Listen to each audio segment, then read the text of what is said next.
तामिलनाडु रे घटिथिबा भयंकर गैस दुर्घटना एबे सारा ओडिशा को स्तब्ध कर देछि। ए दुर्घटना रे केन्दुझर जिल्लार तेलोकोई, बांसपाल, हरिचंदनपुर और केन्दुझर सदर ब्लॉक रो 11 जन युवतींक मृत्यु घटिथिबा बेले आहुरी 2 जनकर पत्ता मिलु नहीं।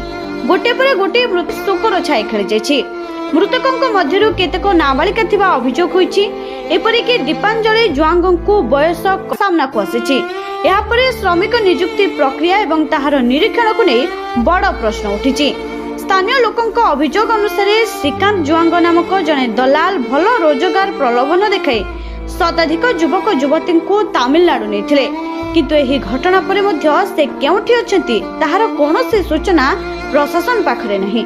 यासह जिला श्रम विभाग पाखरे बाहर राज्य को जाइथिबा श्रमिकंक सठिक तथ्य मध्य नथिबा अभियोग होईछि। दुर्घटना परे श्रम विभाग गाँ गाँ